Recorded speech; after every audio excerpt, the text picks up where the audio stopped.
The wind howled through the Wyoming valley like a wounded animal, carrying with it the bitter taste of early winter and the red dust that never seemed to settle.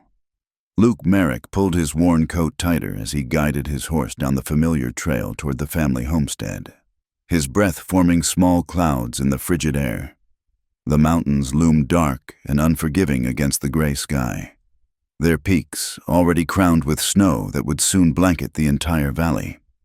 It had been 3 months since the explosion at the Silverton mine took his brother Jacob, along with 7 other men.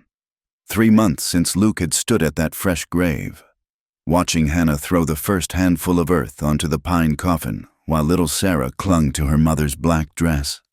3 months of carrying a weight that seemed heavier than any load he'd ever hauled across these unforgiving lands. The Merrick ranch came into view as he crested the hill, and Luke's chest tightened. Smoke curled from the chimney of the modest log cabin, and he could see Hannah's slight figure moving between the barn and the house, carrying what looked like firewood. Even from this distance, he could tell she was struggling with the load. He spurred his horse forward, the animal's hooves crunching through the thin layer of frost that covered the ground. As he drew closer, he could see the toll these months had taken on his sister-in-law. Her once bright auburn hair was pulled back severely, wisps escaping to frame a face that had grown thin with worry and exhaustion. Her dress, though clean and mended, hung loose on her frame. "Hannah," he called out as he dismounted. She turned, and for just a moment, her green eyes lit up with something that might have been relief before she schooled her features into a polite smile. "Luke," she said simply, setting down the armload of wood. "I wasn't expecting you today." "Thought I'd check on the stock before the weather turns worse," he said, though they both knew it was only partly true. He'd been coming by twice a week since Jacob's death, always with some excuse, fixing a fence, checking the well, bringing supplies from town. "I can manage," Hannah said, that stubborn pride flashing in her eyes even as her shoulders sagged with fatigue. "You have your own place to tend to." Luke picked up the wood she'd dropped and headed toward the house. "My ranch practically runs itself. Besides, Jacob would have wanted—" "Jacob's gone," Hannah said quietly, cutting him off. The words hung in the air between them like icicles, sharp and cold. Inside the cabin, 4-year-old Sarah looked up from where she sat by the hearth, playing with a corn-husk doll. "Uncle Luke," she cried, running to him with the unbridled enthusiasm only children could muster in the face of tragedy. Luke scooped her up, his heart aching at how much she looked like Jacob, the same dark hair, the same crooked smile. "Hey there, little wildcat. You been helping your mama?"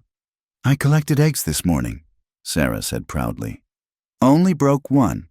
"That's my girl," Luke said, setting her down gently. He glanced around the cabin, noting the drafts coming through the chinks in the walls, the meager pile of firewood, the near-empty shelves that should have been stocked for winter. Hannah busied herself at the stove, her movements precise and controlled. "Will you stay for supper? It's just beans and cornbread, but—" "I'll stay," Luke said before she could finish making excuses. "But first, let me check that loose board in the barn. Noticed it last week." It was a lie, and they both knew it. But Hannah nodded. This was their dance, him finding reasons to help, her maintaining the fiction that she didn't desperately need it. The afternoon wore on, with Luke making repairs that didn't need making, and Hannah pretending not to notice. As the sun began its descent behind the mountains, painting the sky in shades of purple and gold, Luke found himself in the barn, actually discovering a genuinely loose board. He was hammering it back into place when he heard footsteps behind him. "The neighbors are talking," Hannah said without preamble. She stood in the doorway, silhouetted against the dying light, arms wrapped around herself against the cold. Luke's hammer stilled. "Let them talk. Mary Patterson cornered me after church last Sunday. Said it wasn't proper. You coming around so much? Said people were beginning to wonder." Luke set down his hammer and turned to face her. "Wonder what? That I'm looking after my brother's family?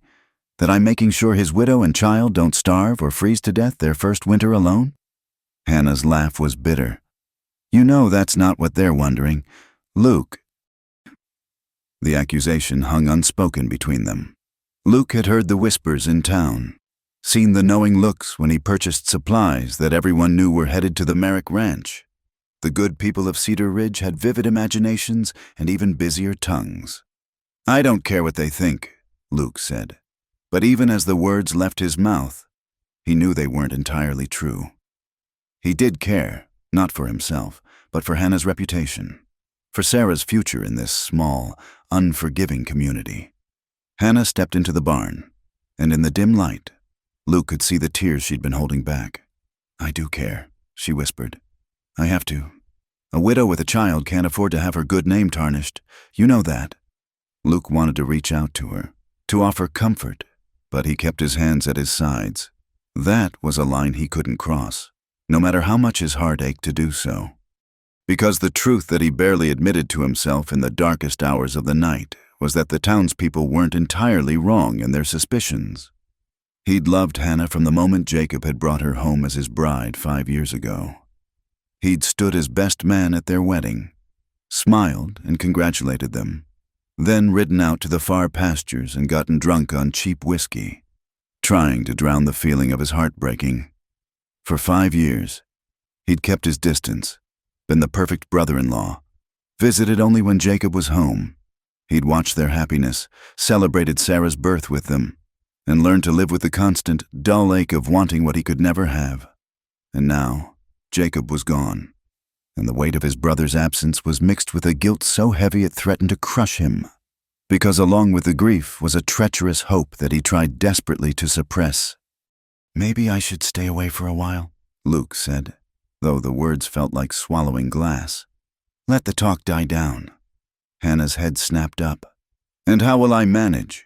You've seen the woodpile. Luke, you know the roof needs patching before the heavy snows come. The fence in the north pasture is falling down, and I can't repair it myself. I can't—" Her voice broke, and she pressed a hand to her mouth. "Hey," Luke said softly, finally allowing himself to step closer. "We'll figure it out. Maybe I can hire Tom Brennan's boy to come help out. Make it all proper and above board." Hannah's laugh was watery. "With what money? You think I don't know you've been leaving coins in the sugar jar when you think I'm not looking? You think I don't know that the extra supplies you bring are from your own stores?" Luke felt heat rise in his face. He'd thought he'd been subtle about it. "I can't take your charity forever, Luke," Hannah continued. "And I can't keep pretending that your presence here is just about Christian duty." The words hung in the air like a challenge, and Luke felt his heart skip. "Hannah, don't," she said quickly. "Please don't say anything. Just, the sun's setting. You should go before full dark, before anyone sees you leaving too late." Luke nodded slowly, understanding the dismissal. He grabbed his coat and hat, pausing at the barn door. "I'll send Tom's boy around tomorrow," he said, "to help with the roof." Hannah nodded, not meeting his eyes. "That would be proper." Luke mounted his horse and rode away as the last light faded from the sky. Behind him, he left a woman and child who needed him, and ahead lay his empty cabin and another sleepless night. The wind picked up again, cutting through his coat like accusations, carrying the scent of coming snow. As he rode through the darkness, the moon emerged from behind the clouds, casting the snow-dusted landscape in an otherworldly silver light. The beauty of it mocked him. This land that could be so stunning and so cruel in the same breath. He thought of Hannah, alone in that cabin with winter bearing down. Thought of Sarah asking when Uncle Luke would visit again. Thought of his brother lying cold in the ground. "I'm sorry, Jacob," he whispered to the night. "I'm trying to do right by them. But God help me, I don't know how much longer I can pretend." The wind snatched his words away, carrying them across the vast Wyoming wilderness where secrets and desires were swallowed by the enormous sky. And somewhere behind him, in a small log cabin, a woman stood at the window watching his retreating figure disappear into the darkness. Her hand pressed against the cold glass, and her heart full of feelings she couldn't afford to name. The storm arrived without warning, as they often did in the Wyoming Valley. One moment the sky was clear, stars scattered like spilled salt across black velvet. and the next. A wall of white descended from the mountains with the fury of an avalanche. Luke had been checking his cattle when the first winds hit, nearly knocking him from his saddle. He squinted through the driving snow, trying to gauge the distance back to his ranch, but visibility had dropped to mere feet. The temperature was plummeting fast, and he knew from hard experience that a man caught in a Wyoming blizzard had precious little time before the cold claimed him. His horse whinnied nervously, dancing sideways as the wind howled around them. Then, through the white chaos, a terrible thought struck him. Hannah and Sarah were alone. Without hesitation, Luke turned his horse toward the Merrick Ranch. It was closer than his own place, and the thought of them facing this storm alone made his decision for him. Tom Brennan's boy had been scheduled to come help with the roof, but Luke doubted the lad had made it out before the storm hit. The journey that normally took 20 minutes stretched into an eternity. Luke trusted his horse's instincts more than his own, letting the animal pick its way through the familiar territory, now made alien by the blinding snow. Ice formed on his beard and eyelashes, and his fingers grew numb inside his gloves. When the dim outline of the cabin finally materialized through the storm, Luke nearly wept with relief. He could see a faint glow from the windows. Hannah had the lamps lit. He stumbled from his horse, leading it quickly to the barn. The door was already fighting against its hinges in the wind. Inside the barn, he found chaos. The cattle were pressed against the far wall, lowing in distress. One section of the roof had already begun to lift, and snow was swirling in through the gap. If they lost the barn roof, the animals would freeze to death before morning. Luke secured his horse and grabbed a hammer and nails from the tool shelf. He climbed the ladder to the loft, fighting against the wind that threatened to tear him loose, working by feel more than sight. He began hammering boards across the damaged section, his frozen fingers clumsy with the nails. "Luke!" He nearly fell from the ladder at the sound of Hannah's voice. She stood below, wrapped in Jacob's old coat, a lantern in her hand casting wild shadows as it swayed. "What are you doing here?" she called over the wind. "Roof's coming apart," he shouted back. "Need to secure it or you'll lose the livestock." She disappeared, and Luke thought she'd gone back to the house. But moments later, she reappeared with more boards and a bucket of nails. Without a word, she began handing them up to him, anticipating what he needed before he asked. They worked together in desperate efficiency, Hannah below and Luke above, racing against the storm. The wind shrieked through the gaps like a living thing, and more than once, Luke felt his grip slip on the icy boards. But piece by piece, they reinforced the damaged section until the worst of the wind was blocked. When Luke finally climbed down, his legs were shaking with exhaustion and cold. Hannah grabbed his arm as he stumbled. "You're frozen through," she said, and even in the dim lantern light, he could see the concern in her eyes. "Come to the house, now!" Luke wanted to protest, knew he should protest, but his teeth were chattering too hard to form words. Hannah half dragged him across the yard, both of them bent double against the wind. The short journey felt like miles. Inside the cabin, the warmth hit him like a physical blow. Sarah was curled up in her bed in the corner, miraculously still asleep despite the storm's fury. Hannah immediately began pulling off Luke's frozen outer clothes, her movements quick and practical. "Sit," she commanded, pushing him toward the chair by the fire. "Your lips are blue." She disappeared into the back room and returned with blankets and dry clothes, Jacob's clothes. Luke realized with a pang, but there was no time for guilt or propriety. His fingers were too numb to work the buttons, and without hesitation, Hannah helped him out of his frozen shirt. "Hannah," he started to protest, but she cut him off. "Hush, you'll catch your death. And then where would we be?" Her voice was brisk, but he caught the tremor underneath. She'd been frightened too. Soon he was wrapped in blankets by the fire, a cup of hot coffee between his palms. Hannah had changed out of her wet things as well and sat across from him, feeding the fire with precious wood. Outside, the storm raged like a beast trying to claw its way in. "Thank you," Hannah said quietly. "If you hadn't come—" "Don't," Luke said. "Of course I came." Their eyes met across the flickering firelight, and something shifted in the air between them. The storm had created a bubble around them, a world reduced to this single room where the normal rules seemed suspended. "The neighbors will have a field day with this," Hannah said, but there was no real concern in her voice. Luke Merrick, spending the night during a storm. "Let them talk," Luke said, echoing his words from days before. But this time, he meant it. What did gossip matter when faced with the raw power of survival? Hannah stood and moved to check on Sarah, pulling the child's blankets higher. When she turned back, Luke saw tears on her cheeks. "I was so frightened," she admitted. "When the storm hit, all I could think was that we were going to die out here, alone. And then you appeared like a fool who nearly froze to death," Luke supplied. Trying to lighten the moment, Hannah shook her head, moving closer. "Like an answer to prayer." She sat on the floor near his chair, close enough that he could smell the lavender soap she used, see the way the firelight caught the gold threads in her hair. The intimacy of it, the storm outside, the warmth inside, the darkness beyond the windows, created a dangerous magic. "Hannah," Luke said, his voice rough. "We shouldn't." "Shouldn't what?" she challenged softly. "Shouldn't be grateful we're alive? Shouldn't take comfort in not being alone?" Her hand found his where it rested on the arm of the chair. "Luke, I'm so tired of shouldn't."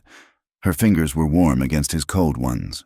Luke knew he should pull away, knew that this moment was a test he was failing, but the storm had stripped away pretense, leaving only truth. "I dream about him," Hannah continued, her voice barely audible above the wind. "Jacob, he's standing at the mine entrance, waving goodbye, and I try to call out, to warn him, but no sound comes. Every night the same dream." Luke turned his hand, interlacing their fingers.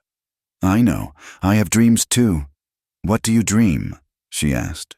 Luke stared into the fire, wrestling with truth. "I dream I was there, that I could have stopped it somehow, pulled him back from that mine, done something, anything." "You weren't even in the same county," Hannah said. "You couldn't have known. But if I had been there," Luke's voice cracked. "He asked me to partner with him in that claim, said we could make our fortune together. But I said no, said ranching was enough for me." Hannah's grip on his hand tightened. "And you blame yourself for that? Luke, you can't." "Can't I?" He looked down at her, torment clear in his eyes. "I said no because of you, Hannah, because I couldn't bear to work side by side with him every day, seeing his happiness, knowing." The words hung unfinished between them. Hannah's eyes widened, but she didn't pull away. "Don't," she whispered. "Please don't say it." "I won't," Luke promised. "But I can't pretend it's not there either. Not tonight, not when tomorrow isn't guaranteed." Outside, something crashed, probably a tree branch giving way under the weight of snow. They both jumped, the spell partially broken. Hannah rose, moving to the window to peer out into the white nothing. "We should try to sleep," she said, her back to him. You can take Jacob's bed. I'll sleep in the chair." "I'll stay out here by the fire," Luke said firmly. "Keep it fed through the night." Hannah nodded, still not looking at him. She moved toward the bedroom, then paused in the doorway. "Luke, what you couldn't say. I can't say it either, but I need you to know that you're not alone in what you can't say." Before he could respond, she was gone, the door closing softly behind her. Luke sat by the fire, feeding it steadily as the storm raged on. He thought about boundaries and propriety, about his brother's ghost and the town's wagging tongues.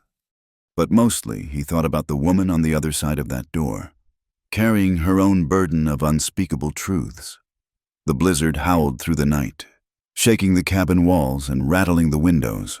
But inside, warmed by the fire and the lingering ghost of Hannah's touch, Luke kept his vigil. He was crossing lines he'd sworn never to cross, but as the storm reminded him with every gust, life was too fragile and uncertain for the luxury of noble suffering. When dawn finally came, pale and exhausted through the still falling snow, Luke knew that something fundamental had changed. The storm had blown away more than just the autumn leaves. It had scattered the careful distance they'd maintained. And, like the Wyoming landscape that would emerge transformed when the snow finally stopped, there would be no going back to the way things were before. Winter settled over the Wyoming Valley like an unwelcome guest that refused to leave. The storm that had driven Luke to Hannah's door was only the first of many, each one seeming fiercer than the last. The snow piled high against the cabin walls, and the temperature dropped so low that the water in the wash basin froze solid each night. Luke had returned to his own ranch after that first storm, but the pretense of staying away had crumbled like old parchment. The survival needs were too pressing, the margin for error too thin. He came every few days now, bringing what supplies he could spare and helping with the endless battle against the elements. On this particular morning, he found Hannah in the barn, trying to break ice from the water trough with an axe that looked too heavy for her thin arms. Her breath came in white puffs, and her face was pinched with cold and exhaustion. "Here," Luke said, taking the axe from her unresisting hands. "Go inside and warm up. I'll handle this." For once, she didn't argue, which worried him more than defiance would have. He watched her trudge back to the cabin, noting how her steps dragged through the snow. The ice was thick and stubborn, requiring all his strength to break through. The cattle huddled together for warmth, their ribs beginning to show despite the hay he'd been bringing. His own herd was suffering too, but at least he had the stamina to fight for them. Hannah was fighting a losing battle alone. When he finished with the water, Luke checked their feed stores. His heart sank at what he found, maybe 2 weeks' worth, if they rationed carefully. His own supplies weren't much better. This winter was testing everyone in the valley, but widows with young children faced the harshest odds. Inside the cabin, he found Hannah sitting by the fire, Sarah on her lap. They were sharing a single blanket, and Luke noticed Hannah was wearing multiple layers of clothing. The woodpile by the hearth was dangerously low. "We need more firewood," he said without preamble. "I'll start cutting this afternoon." "The trees near the creek are all that's left," Hannah said quietly. "Everything closer has been used." Luke nodded. That meant hauling wood nearly a quarter-mile through deep snow. Brutal work, even for a strong man. "I'll manage." "We'll manage," Hannah corrected, steel creeping back into her voice. "I'm not an invalid, Luke." They worked through the afternoon, taking turns with the saw while the other stacked. The cold was so intense it made their teeth ache, and the saw blade kept sticking in the frozen wood. Sarah stayed inside, under strict orders to keep the fire going. As the sun began its early winter descent, they were hauling the last load when Hannah suddenly stumbled. Luke dropped his end of the log and caught her before she fell. "When did you eat last?" he demanded, noting the gray tinge to her skin.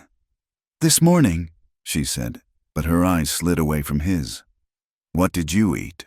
Her silence was answer enough. Luke cursed under his breath, scooping her up despite her weak protests. She weighed nothing, like a bird made of hollow bones and determination. Back in the cabin, he deposited her in the chair by the fire and began rummaging through the kitchen stores. He found what he'd feared, nearly empty containers and bare shelves, a bit of cornmeal, some beans, a few potatoes growing soft with age. "You've been giving your portions to Sarah," he said. It wasn't a question. "She's growing," Hannah said defensively. She needs a mother who doesn't starve to death."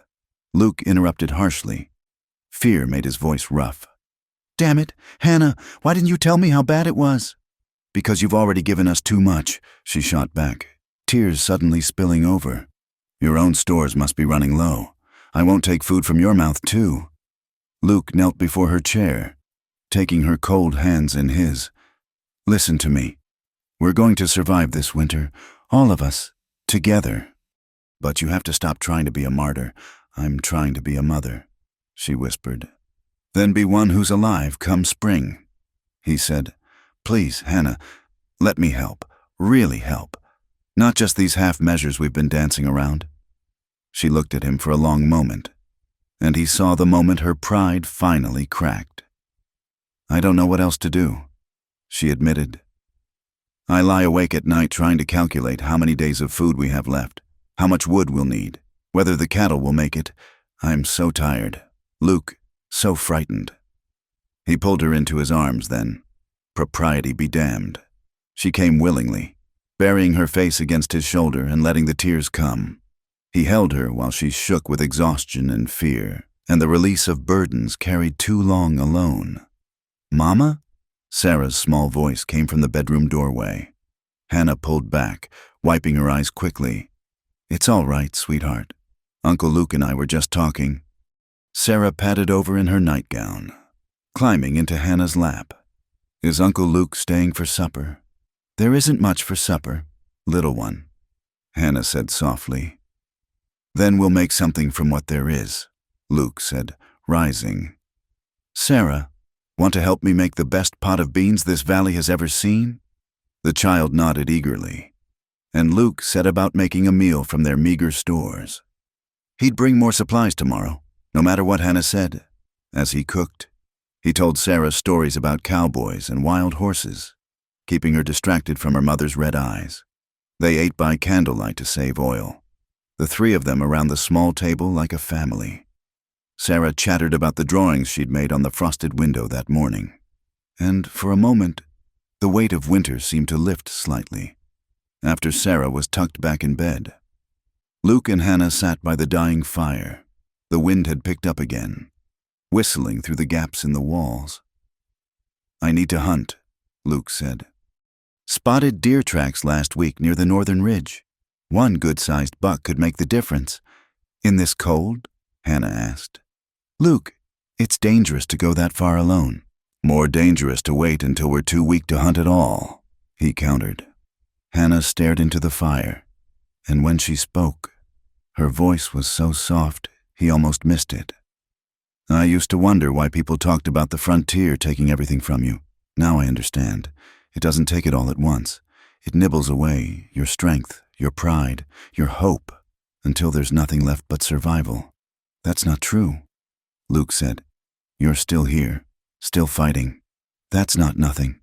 She turned to look at him then, and in the firelight, he saw something shift in her expression. Do you know what keeps me fighting? He waited, sensing the importance of the moment. It's not just Sarah, though she's the biggest part. It's... She paused, seeming to gather courage. It's knowing you'll come.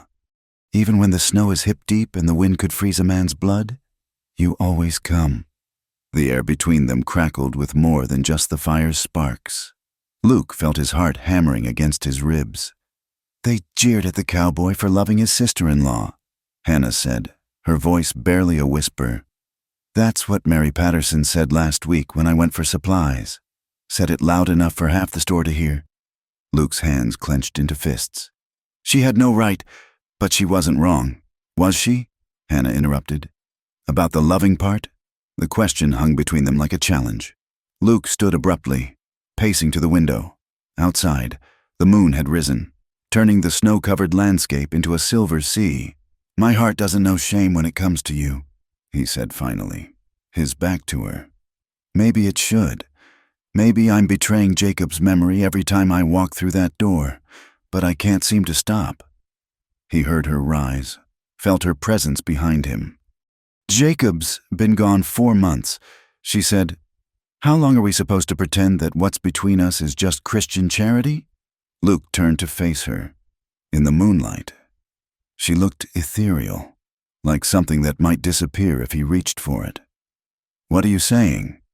I'm saying that I'm tired of fighting 2 battles, she said, one against this winter and one against my own heart.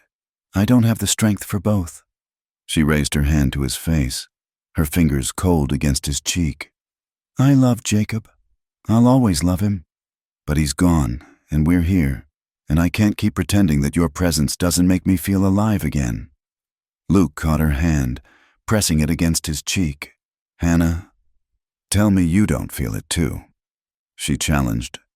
Tell me these visits are just duty, and I'll never speak of it again.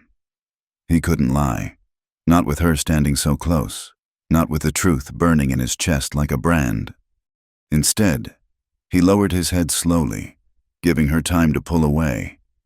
She didn't.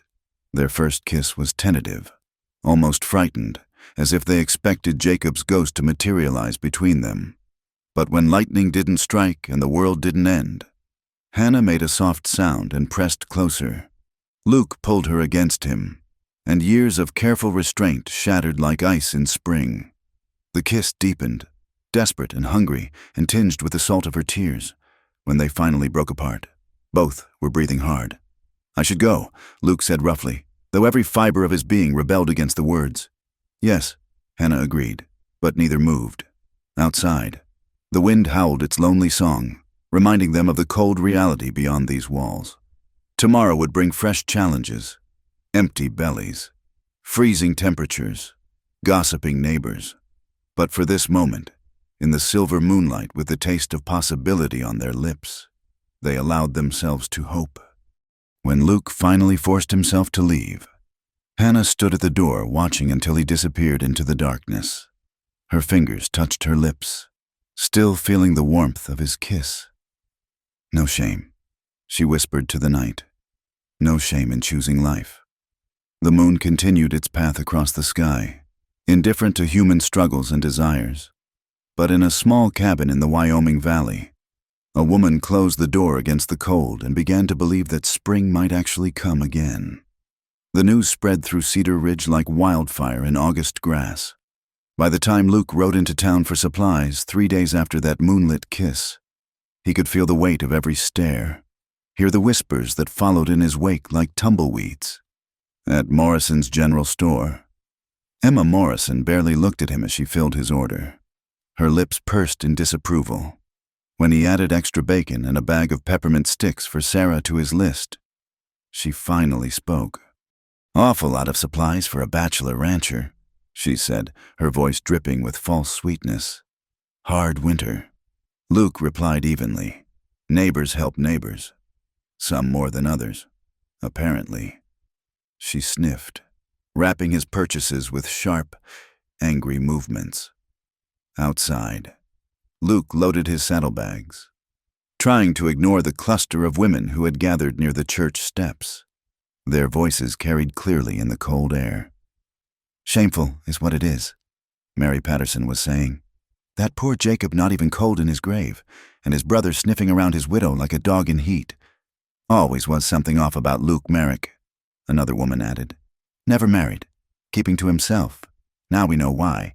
He was pining for his brother's wife all along." Luke's jaw clenched, but he forced himself to mount his horse calmly. As he rode past the church, Reverend Collins stepped out, his face grave. "Luke," he called. A word, Luke reined in, though every instinct told him to keep riding.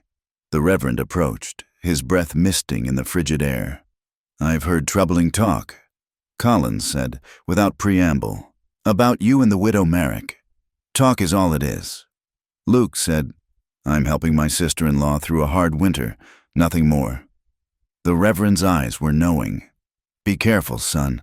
The devil makes his home in idle hands and lonely hearts. Perhaps it would be best if you limited your visits, for appearance's sake." "And let them starve for appearance's sake?" Luke asked, his voice hardening. "Let them freeze while the town gossips feel righteous. The church can provide. The church has provided nothing but judgment." Luke interrupted.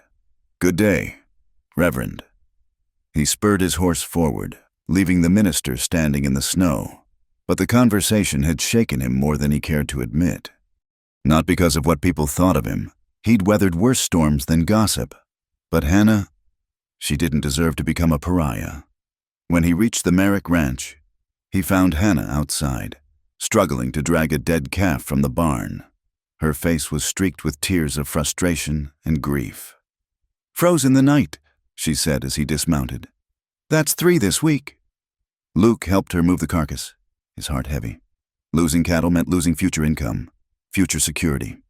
They worked in silence, both aware of what the loss meant. Inside, Sarah was listless by the fire, her usual chatter subdued. Hannah felt her forehead, frowning. "She's warm," she said, worry creeping into her voice. "Just the fire," Luke said. but he could see the fever flush on the child's cheeks. Fear crawled up his spine. Illness in winter, with limited food and medicine, could turn deadly fast. "My throat hurts. Uncle Luke," Sarah whispered. Luke and Hannah exchanged alarmed glances. Fever and sore throat could mean anything from a simple cold to something far worse. "I'll ride for Doc Sawyer," Luke said immediately. "He won't come," Hannah said bitterly. "Not for us, not with what people are saying."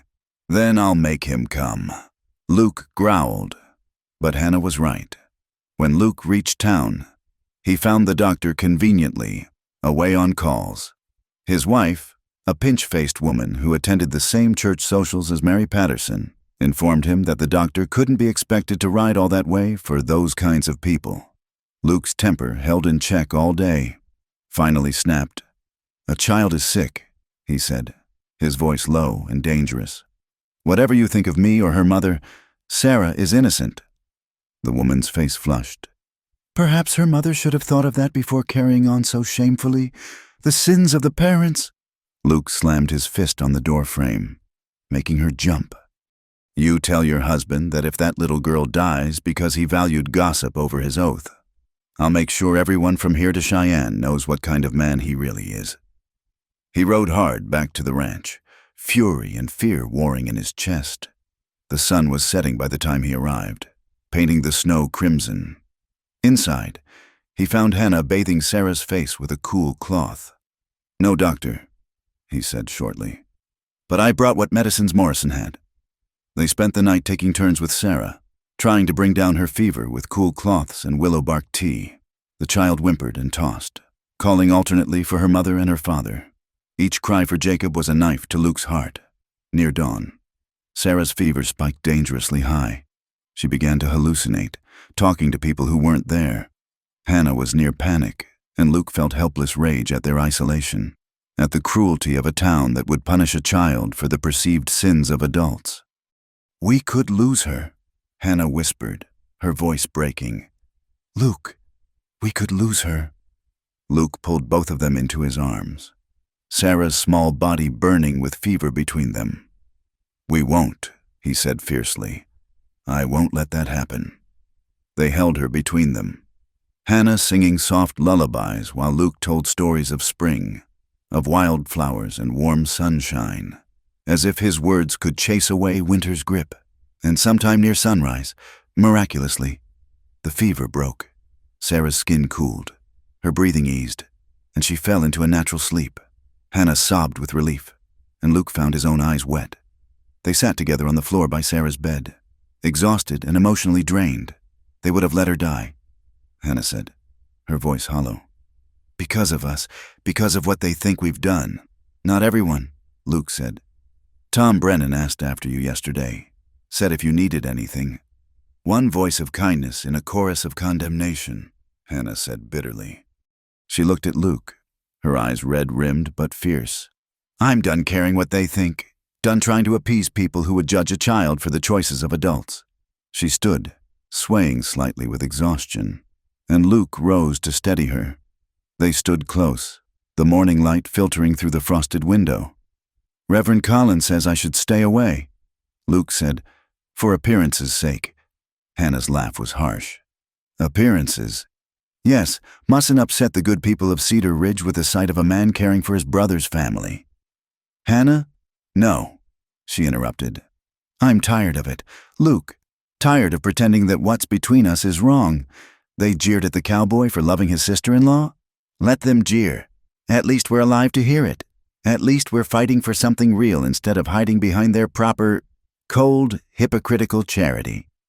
She raised her chin, defiant despite her exhaustion.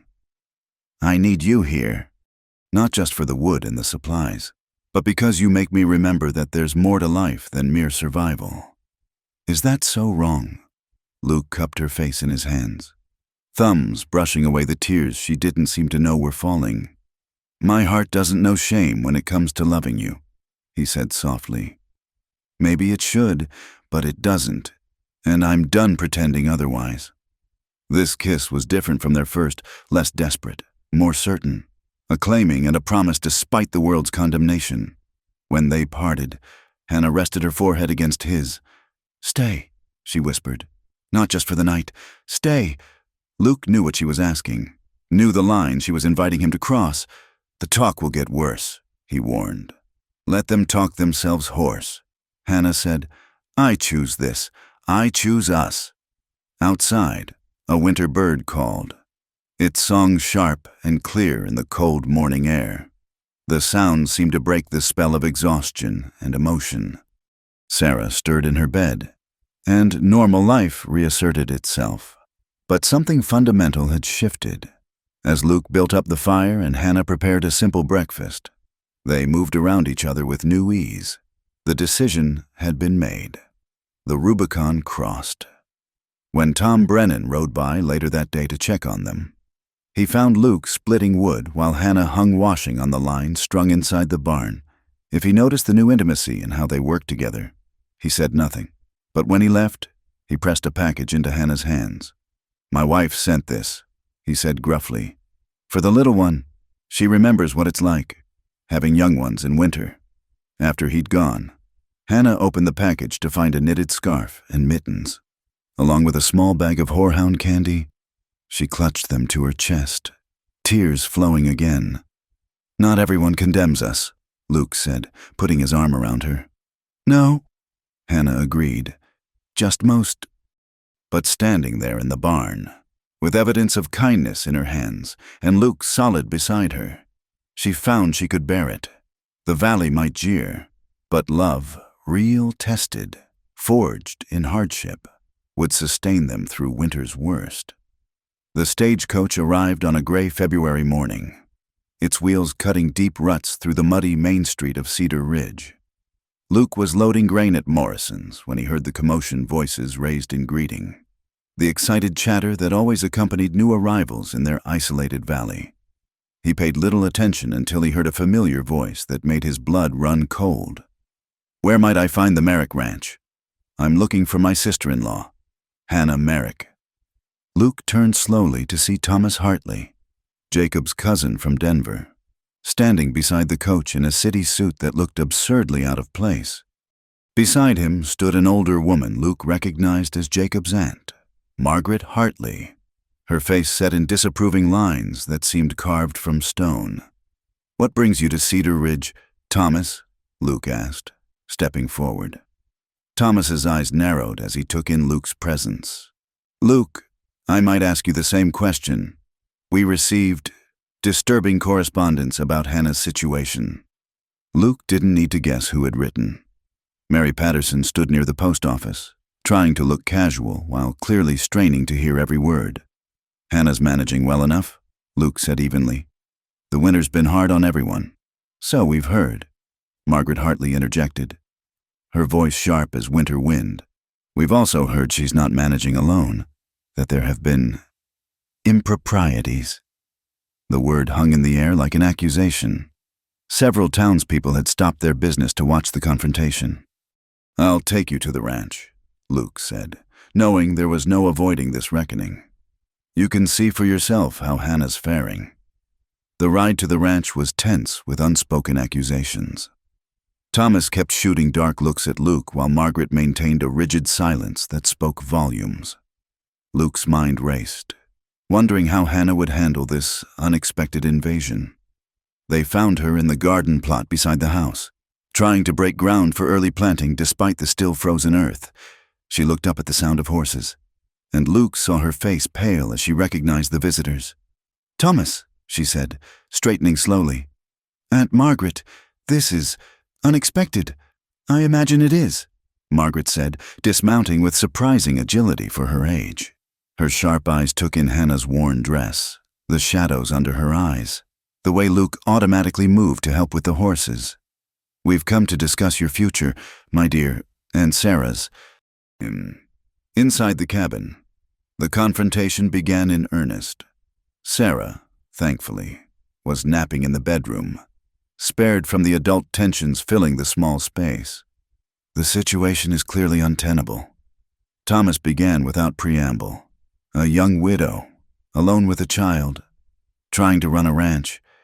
It's inappropriate and dangerous. I'm not alone, Hannah said quietly. Luke has been helping? Yes, we've heard all about Luke's help, Margaret interrupted, her tone making the word sound sordid. The whole territory is talking about it. The scandal— There is no scandal, Luke said firmly. I've been helping my brother's family survive a brutal winter. Nothing more. Thomas laughed bitterly. Nothing more? Do you take us for fools? Luke, you're here even now, in the middle of the day, alone with her, helping me break ground for planting. Hannah interjected. Unless you think there's something scandalous about preparing soil. Don't be flippant, Margaret snapped. We know what's going on here. The whole town knows. You've brought shame on the Merrick name, carrying on with your husband's brother before poor Jacob is even cold in his grave. Hannah flinched as if slapped. Jacob has been gone 5 months. 5 months of fighting to keep his daughter fed and warm. Where was your concern then? Where were your letters of support when we were burning furniture for warmth? We didn't know, Thomas began. Because you didn't care to know? Hannah shot back, her temper finally flaring. But now that there's gossip, now that there's scandal to clutch your pearls over, suddenly you appear. We've come to take you back to Denver, Margaret announced. You and Sarah both. We have a position arranged for you in my household. You'll work as a companion, and Sarah will be properly educated. It's a respectable solution. A position, Hannah repeated slowly. As a servant in your house. As a companion, Margaret corrected primly. It's perfectly respectable for a widow in your circumstances. Luke saw Hannah's hands clench in her lap.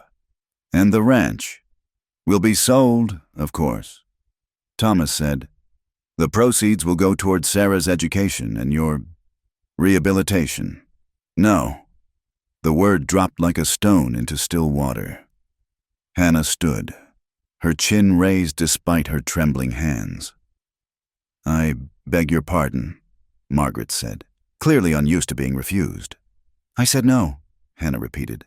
This is my home, Jacob's home. I won't sell it, and I won't become your charity case in Denver. You prefer being this man's mistress? Thomas demanded, gesturing angrily at Luke. Luke surged to his feet, but Hannah caught his arm. I prefer making my own choices, she said steadily. I prefer raising my daughter where her father lived and worked. I prefer honest labor to genteel servitude. The scandal, Margaret began. Will fade, Hannah interrupted. Gossip always does. But selling Jacob's dream, taking Sarah from the only home she's known, becoming a dependent in your household, that would be permanent. And him? Thomas pointed at Luke. What about him? Hannah looked at Luke, and he saw the decision crystallize in her eyes. Luke has asked me to marry him, she said quietly, and I've accepted. The lie fell into shocked silence. Luke kept his face carefully neutral, though his heart was racing. Margaret's face turned an alarming shade of purple. Marry him? She shrieked. Your husband's brother? It's indecent, unnatural. What would people say? They're already saying it, Hannah replied. At least this way. Sarah has a father again. The ranch has someone strong enough to work it. And I have— Her voice softened. I have someone who's proven he'll stand by us no matter what. I forbid it, Thomas declared. As Jacob's cousin, as the male head of the family, you have no authority here. Luke spoke for the first time since Hannah's announcement. Hannah is a free woman, able to make her own choices. We'll contest it, Margaret threatened. We'll take you to court, declare you unfit, take Sarah. Try, Hannah said, and there was steel in her voice now. Take us to court. Air all your grievances. Tell the judge how you abandoned us to starve, then appeared only when gossip reached you. Explain how taking a child from her mother serves anyone's interests but your own pride. The standoff stretched taut as barbed wire. Finally, Margaret gathered her dignity around her like armor. You're making a terrible mistake, she said coldly. When this goes badly, and it will— Don't come crying to us for help. I won't, Hannah assured her. I've learned not to expect help from that quarter.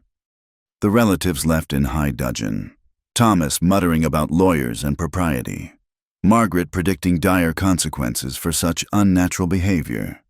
Luke and Hannah stood at the door, watching the coach disappear down the muddy road. "Marriage?" Luke said quietly when they were gone.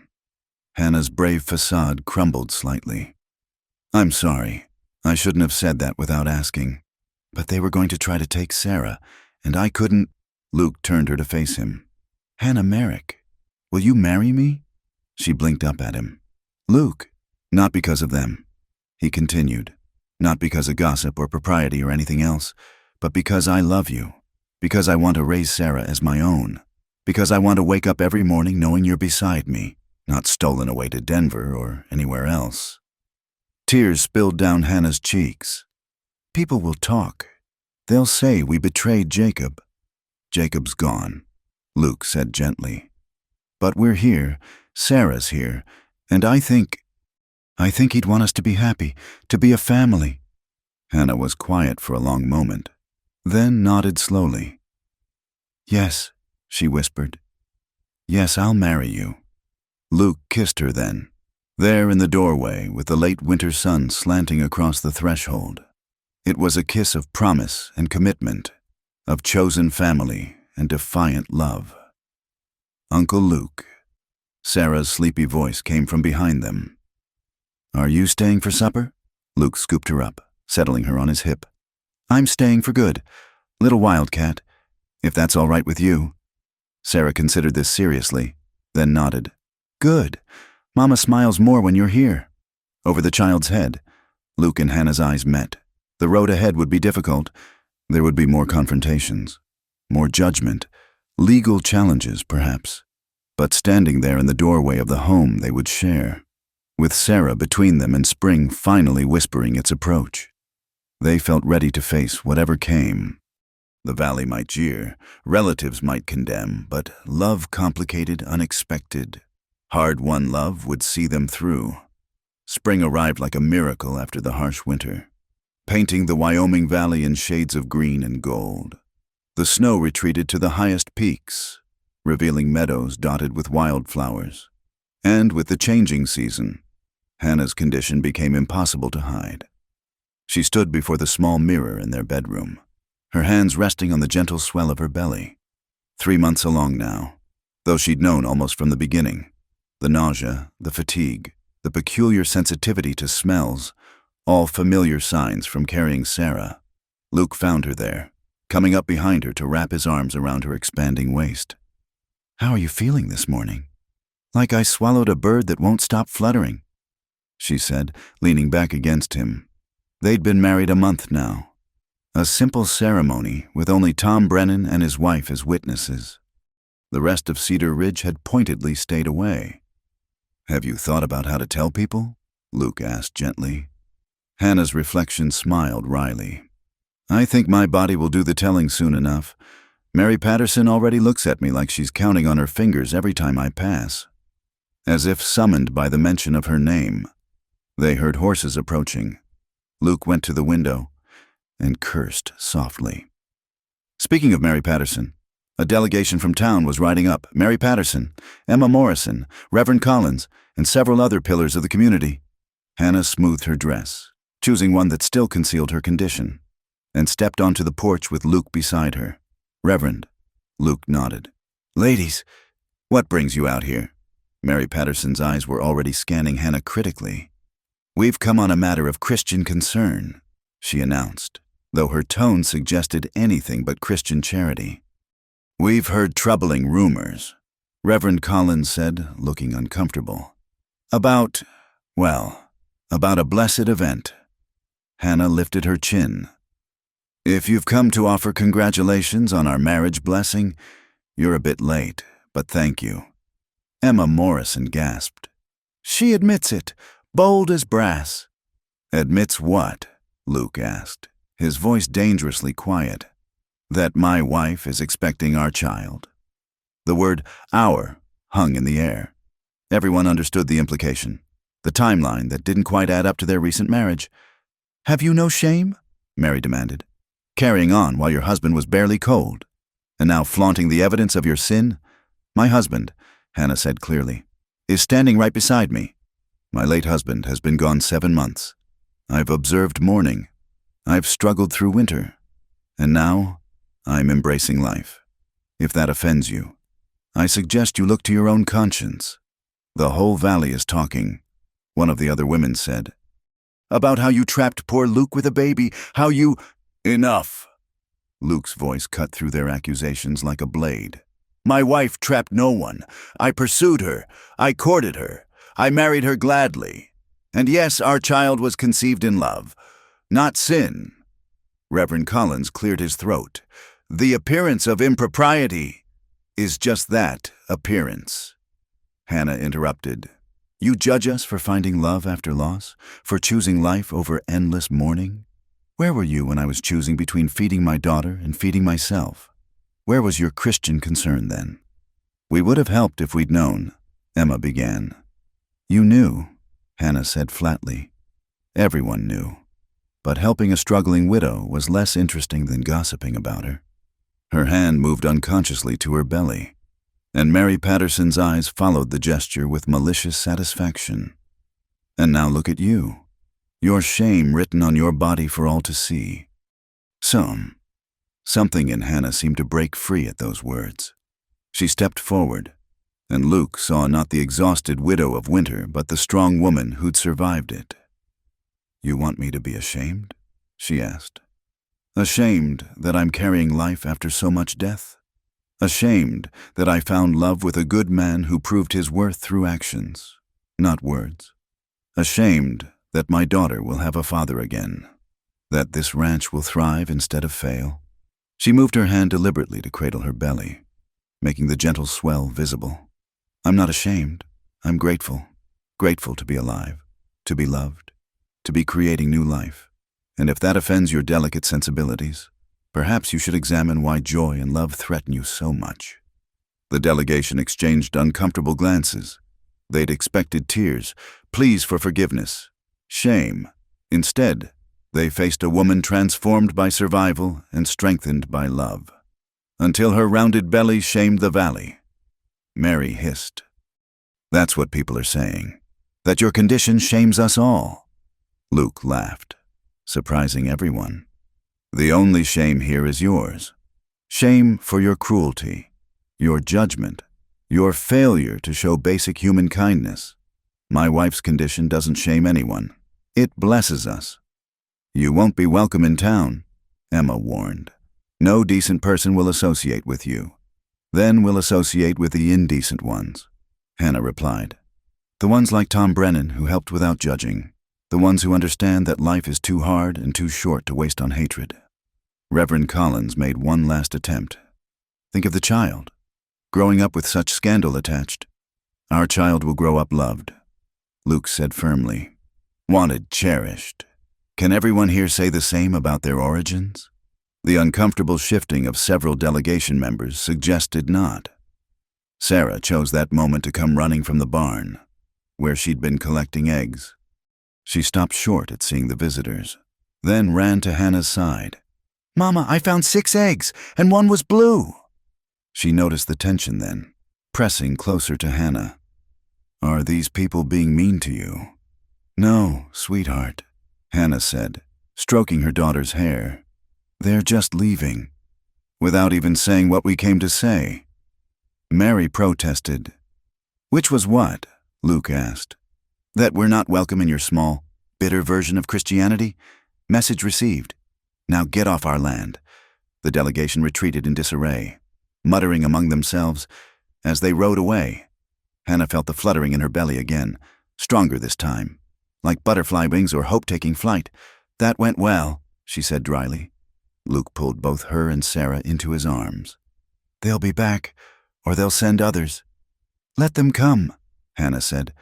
Let them see me grow rounder with our child. Let them count their months and whisper their gossip. In the end, we'll still be here, alive, loving, thriving. That evening, as they sat down to dinner, a feast compared to winter's meager meals, Tom Brennan arrived with his wagon loaded with lumber. "Heard you might be needing to add on to the cabin," he said gruffly. "What with the family growing and all." Hannah's eyes filled with tears. "Tom, we can't pay—" "Didn't ask you to," he interrupted. "My boy Henry needs to learn building. Figure this is good practice. Besides," he looked directly at them both, "Jacob would want his family taken care of. All his family." The inclusion of Luke in that statement, the acceptance of their growing child as Jacob's family too, broke through Hannah's composure. She went to Tom and hugged him, her rounded belly pressing between them. "Thank you," she whispered. Tom patted her shoulder awkwardly. "Plenty of us remember what it's like to be young and in love," he said. "Plenty of us understand that life don't always follow the rules. You just keep on living and let the gossips choke on their own bile." As spring deepened into summer, Hannah's belly grew rounder and more pronounced, true to Emma Morrison's threat. Many in town turned their backs, but others, like Tom, quietly offered support. The doctor who'd refused to come for Sarah appeared one day, grumbling about checking on the pregnancy, but really driven by professional duty and perhaps a guilty conscience. Hannah faced it all with her head high and her hand often resting on her expanding middle. Each flutter of life within her was an affirmation. Each day of growth a victory over those who would see her bow in shame. And when the summer sun beat down on the valley, warming the earth and nurturing new growth, Hannah stood in her garden, the one she'd barely been able to break ground for in February, and felt no shame at all. Only gratitude for the life growing within her, the love that surrounded her, and the strength that had carried her through winter into this season of abundance. The valley might whisper, but Hannah Merrick, strong, proud, and visibly pregnant, had become a testament to the power of choosing life over propriety, love over judgment, and joy over shame. The storm came out of nowhere, as summer storms often did in the valley. One moment the sky was clear, the next, black clouds rolled over the mountains like an avalanche of darkness. Luke was in the far pasture when the first fat drops began to fall, quickly becoming a torrential downpour that turned the dusty ground to mud. Hannah felt the first pain as she was bringing in laundry from the line, a sharp, twisting sensation that made her gasp and grab the porch rail. It passed quickly, and she attributed it to the baby's increasingly vigorous movements. At 7 months along, the child seemed determined to make its presence known. But as she wrestled the wet sheets inside, another pain came, stronger than the first. This time, she recognized it for what it was, labor pains. Far too early. "No," she whispered, her hands moving protectively to her belly. "Not yet. Please, not yet." Sarah was playing with her doll by the fireplace, oblivious to her mother's distress. Hannah forced herself to remain calm, hanging the wet laundry over chairs to dry. But when the third pain hit, she had to grip the back of a chair to keep from crying out. The storm was intensifying, turning the late afternoon dark as evening. Luke wouldn't be back for hours. He'd gone to check the cattle in the high pasture, a full day's ride. She was alone with Sarah, and the nearest help was in town, miles away through weather that was quickly becoming dangerous. Another contraction. Stronger still. Hannah bit her lip, tasting blood. This was wrong. All wrong. She'd carried Sarah to term without trouble. But the stress of the winter, the confrontations, the constant emotional strain, had it all been too much? "Mama?" Sarah looked up, her young face creased with worry. "Are you sick?" Hannah started to lie, then stopped. Sarah would need to be brave. "The baby's coming early. Sweetheart, I need you to be a big girl and help me." Sarah's eyes widened, but she nodded solemnly. At 5 years old, she'd seen enough of ranch life to understand that babies, like calves and foals, sometimes came when they chose. Hannah managed to prepare what she could between contractions, boiling water, gathering clean cloths, laying out the knife to cut the cord. She showed Sarah how to keep the fire going, where to find more water if needed. All the while, the pains grew stronger and closer together. The storm raged outside, wind howling like a living thing. Rain hammered the roof so hard it sounded like gunfire. Hannah found herself on her knees by the bed, gripping the quilt as another contraction tore through her. "Should I go get help?" Sarah asked, her small voice barely audible over the storm. "No," Hannah gasped. The thought of her child out in this weather terrified her more than facing birth alone. "Stay here. Stay with Mama." Hours passed in a blur of pain and storm. Hannah lost track of time, focused only on breathing through each contraction, on not frightening Sarah more than necessary. The little girl proved remarkably steady, bringing water when asked, wiping her mother's forehead with cool cloths. It was full dark when Hannah felt the overwhelming urge to push. Terror and determination warred within her. The baby was coming whether she was ready or not, whether help was available or not. This was the frontier, and frontier women did what they must. "Sarah," she panted between contractions, "I need you to be very brave." "Can you do that?" Sarah nodded, her face pale but resolute. "I can be brave, Mama." What followed was the longest hour of Hannah's life. She birthed her baby on the cabin floor, guided by instinct and desperation, while the storm shook the walls and her young daughter held the lamp with trembling hands. The pain was excruciating, but worse was the fear. Fear that the baby was too early, too small. Fear that she was doing something wrong. Then, between one moment and the next, the baby slid into the world. Hannah's shaking hands caught the tiny form, and for one heart-stopping moment, there was silence except for the storm. Then a thin, reedy cry pierced the air. "It's a baby!" Sarah exclaimed, as if there had been any doubt. Hannah laughed through her tears, quickly wrapping the infant in a clean cloth. A boy. Tiny, but perfect. His cry growing stronger by the moment. She cut the cord with hands that somehow remained steady, then collapsed back against the bed, holding her son to her chest. "Is he okay?"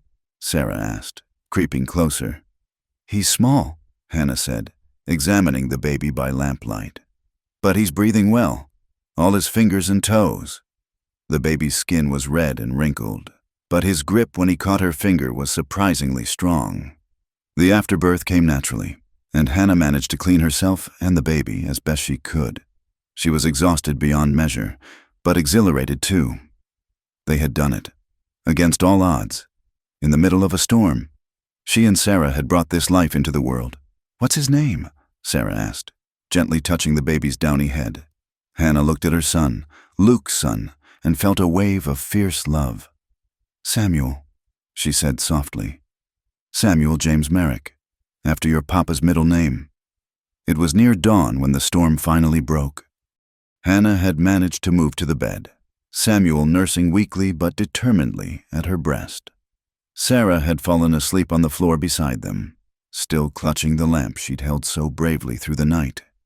The door burst open just as the first rays of sun painted the sky. Luke stood there, soaked and wild-eyed, having ridden through the tail end of the storm in desperation. "Hannah, I saw the storm, and I knew—" He stopped short, taking in the scene. Hannah in bed with a bundle at her breast, the bloodied cloths. Sarah asleep on the floor. "Meet your son," Hannah said simply, too exhausted for more words. Luke crossed the room in 2 strides, falling to his knees beside the bed. His hands shook as he touched the baby's head. Then Hannah's face. Is he—" "We're fine," Hannah assured him. Small but fierce, like his mother, Sarah says. "Sarah?" Luke looked at the sleeping child with new respect. "She helped. She was magnificent." Hannah said, "Brave as any grown woman." She held the light and never faltered. Luke gathered them both in his arms, Hannah and tiny Samuel, and she felt him shaking. "I should have been here, if I'd lost you. But you didn't," Hannah said firmly. "We're here. We're alive. That's what matters." Over the next hours, as the sun climbed higher and the world steamed in post-storm freshness, they pieced together the night's events. Luke was awed by Hannah's strength, horrified by what could have happened, and fiercely proud of both his women. Tom Brennan arrived mid-morning, having seen Luke's desperate ride through town at dawn.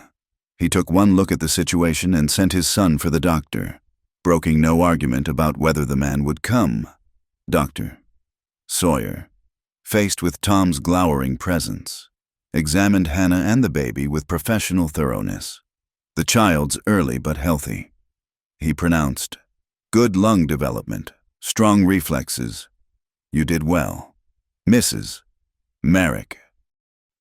"She did it alone," Luke said pointedly, "because you wouldn't come when Sarah was sick." The doctor had the grace to look ashamed. I apologize for that. It was wrong of me." "Yes," Hannah said simply. "It was." Word of Samuel's dramatic birth spread quickly through the valley, that Hannah had delivered alone in a storm, aided only by a 5-year-old child, seemed to shift something in the community's perception. This wasn't a woman of shame. This was a woman of incredible strength. Mary Patterson was notably silent when a group of women, led by Tom Brennan's wife, arrived with food and baby clothes. Even Emma Morrison sent a small blanket, though she didn't come herself. "Frontier women understand." "Mrs." Brennan said simply, holding Samuel while Hannah rested. "We've all faced our trials. You faced yours with courage." As the days passed and Samuel thrived despite his early arrival, more neighbors came by. Some were genuinely helpful, others clearly driven by curiosity, but Hannah received them all with dignity, her son in her arms and her head held high. "They say your babe's birth shamed us," one younger woman admitted, "made us look at ourselves and find ourselves wanting. Any woman who can birth a child alone in a storm, well, that's someone deserving of respect, regardless of circumstances." Luke overheard this from where he was working on the cabin addition. He and Tom Brennan had been building steadily, preparing for the family's growth. Now that Samuel was here, the work took on new urgency. That evening, as the sun set in a blaze of prairie fire colors, the family gathered on the porch, Hannah in her rocking chair with Samuel at her breast, Sarah playing at her feet, Luke standing protective guard over them all. "Uncle Luke," Sarah said suddenly, "is Samuel my real brother?" Luke knelt beside her. "He's your brother in every way that matters. Wildcat. Just like I'm your father in every way that matters. Love makes a family, not just blood." Sarah considered this seriously, then nodded. "Good. I wanted a brother." She paused. "Next time, can we have a sister?" Hannah laughed, the sound carrying across the valley like music. "Let's see how we do with this one first." As darkness fell and the first stars appeared, Hannah reflected on the journey that had brought them here, from a desperate widow facing winter alone to a woman who'd birthed a child in a storm and lived to nurse him in peace. The valley might have jeered once, but that seemed like another lifetime now. Samuel stirred in her arms, and she adjusted his position, marveling at the miracle of him, born of love that society called improper, delivered through a trial that could have killed them both. He was nonetheless perfect, a testament to the power of choosing life. Whatever the circumstances, no shame, she murmured to her son. "Never any shame in love." Summer ripened into autumn, painting the valley in shades of gold and rust. The Merrick Ranch had transformed over the months. The cabin now boasted a new addition. The barn stood reinforced against winter storms, and the garden Hannah had struggled to plant in frozen ground now yielded abundant harvest.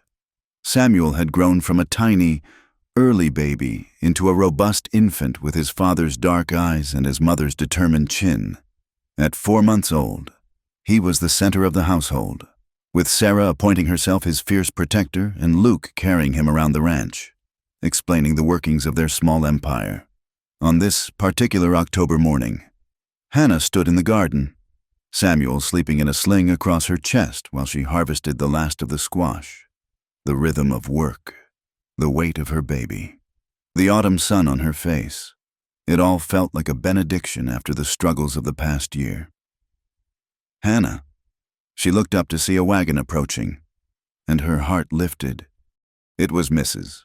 Brennan with several other women from town, their monthly visit that had become a cherished tradition. What had started as curiosity after Samuel's birth had evolved into genuine friendship. "We've brought news, Mrs., Brennan said as she climbed down from the wagon. "And supplies for your pantry." The women settled on the porch with cups of coffee. Samuel passed between them like a precious gift. Even Mary Patterson's sister, Ruth, had joined the group, though Mary herself remained stubbornly aloof.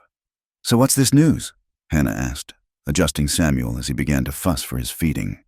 The women exchanged glances, and Mrs. Brennan spoke. "There's talk of bringing a railroad spur through the valley. It would mean easier transport for cattle, better prices, more opportunities, and more people." Ruth added, "New families who don't know the history, fresh starts all around." Hannah understood what wasn't being said. New people meant new perspectives, a chance for their story to be just one among many rather than the scandal of the valley. "There's more," another woman said. "Reverend Collins is leaving. His health hasn't been good, and he's decided to retire back east. The new minister is younger, they say. Married himself to a widow with children from her first marriage." The significance of this wasn't lost on Hannah. A minister who understood second chances might bring a different spirit to the community. As the women chatted and planned a harvest celebration, Luke appeared from the fields with Tom Brennan and his sons. The men had been working together all season, their partnership both practical and symbolic of the shifting attitudes in the valley. "Ladies," Luke tipped his hat, his eyes finding Hannah's with a private smile that still made her heart skip. "Tom, why don't you tell them about the other news?" Tom cleared his throat, looking pleased. "The Cattlemen's Association has elected Luke here as their representative for dealing with the railroad. Unanimous vote." Hannah's eyes widened. The Cattlemen's Association had been among the most critical of their relationship. For them to elect Luke to such an important position. "Times are changing," Tom said simply. "Most folks figure a man who fought through last winter to keep his family alive, who's built up his ranch despite everything, who's raising another man's daughter as his own? Well, that's a man worth respecting." Luke ducked his head, embarrassed by the praise, but Hannah saw the quiet pride in his eyes. They'd earned this acceptance not through confrontation, but through simple perseverance, through living their lives with integrity despite the gossip. That evening, they held an impromptu celebration. The Brennan boys played fiddle and harmonica while Sarah danced with abandon, her braids flying. Samuel watched from his basket, eyes wide with wonder at the music and movement. As the sun set, casting long shadows across the land, Hannah found herself standing with Luke at the edge of their property, looking out over what they'd built together. "Do you ever think about him?" Luke asked quietly. "Jacob." "Every day," Hannah answered honestly. "I see him in Sarah's smile, in the way she sets her jaw when she's determined. I think about what he'd say about all this." "And?" Hannah was quiet for a moment, listening to the music drifting from the house, the laughter of their guests. "I think he'd be glad Sarah has a father who loves her, glad the ranch is thriving, maybe even glad that you and I found each other." Luke pulled her closer, his hand resting on the small of her back. "I hope so. I truly hope so." "Uncle Luke, Mama!" Sarah came running, her face flushed with excitement. "Mrs. Brennan says I can help teach school when the new teacher comes. She says I'm smart enough even though I'm little." Luke scooped her up, settling her on his hip. "Of course you're smart enough. Smartest wildcat in the whole valley." As they walked back to the house, Sarah chattering about all the things she'd teach the other children, Hannah felt a profound sense of completion. The journey from that first winter day, when Luke had appeared at her door, to this moment of peace and acceptance, had been fraught with pain, judgment, and struggle. But they'd survived it all. The harvest celebration continued late into the evening, when the guests finally departed. Full of food and goodwill, the Merrick family sat on their porch in the cool autumn air. Samuel nursed contentedly while Sarah leaned against Luke, fighting sleep. "Tell me a story, Papa," Sarah murmured, the title she'd recently begun using making Luke's eyes mist every time. What kind of story? Wildcat. About cowboys and sisters-in-law and babies born in storms. Hannah and Luke exchanged amused glances over her head. "Well," Luke began, his voice taking on the rhythm of a storyteller. "Once upon a time, there was a cowboy who loved someone he thought he shouldn't, and all the people in the valley jeered at him for it." "Did they stop jeering?" Sarah asked sleepily. "Eventually," Luke said, "when they saw that love isn't about what people think is proper. It's about showing up when times are hard. It's about choosing to build something together even when the whole world says you shouldn't." "And babies," Sarah prompted. "And sometimes," Hannah picked up the thread, "love brings new life, like your brother Samuel. And that new life has a way of changing hearts, of making people see past their prejudices to what really matters." Sarah was asleep before they finished, her head heavy against Luke's shoulder. They sat in comfortable silence, the night sounds of the ranch surrounding them, cattle lowing in the distance, an owl calling from the barn, the whisper of wind through the autumn grass. "We did it," Hannah said softly. "We actually did it. Survived the winter, the gossip, the judgment. Built a life despite it all." "No," Luke corrected gently. "We built a life because of it all. Every challenge made us stronger. Every harsh word made us more determined. Even the pain shaped us into who we needed to be." Hannah looked down at Samuel, then at Sarah sleeping peacefully against the man who'd become her father in every way that mattered. The rounded belly that had once shamed the valley had brought forth life that helped heal it. The love that had been called improper had created a family stronger than any conventional union. "No shame," she whispered, echoing the words she'd spoken to Samuel months ago. "No shame in choosing love." The moon rose full and bright over the Wyoming Valley, bathing everything in silver light. Inside the expanded cabin, a family forged by loss and strengthened by trial settled in for the night. The ghosts of the past rested easy, and the promise of the future spread before them like the vast prairie itself, endless, challenging, but full of possibility. In the months and years that followed, the railroad did come through, bringing new families and fresh perspectives. Luke served with distinction in his role with the Cattlemen's Association. Sarah grew into a bright young woman who indeed helped with the school. And Samuel was joined by two sisters, born in proper time with the doctor in attendance and the whole community celebrating their arrival. But on this autumn night, with the harvest in and winter's challenges still months away, the Merrick family simply existed in their hard-won peace. They'd faced the worst the frontier and human nature could throw at them, and emerged not just intact, but thriving. The valley that had once jeered now respected. The love that had been called shameful was recognized as sacred.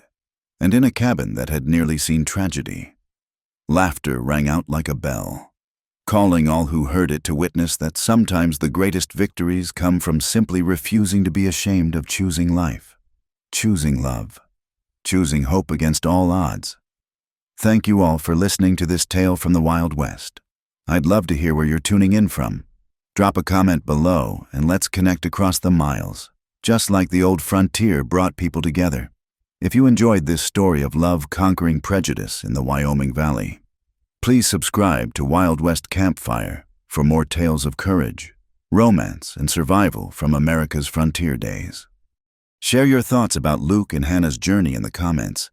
Did their story touch your heart?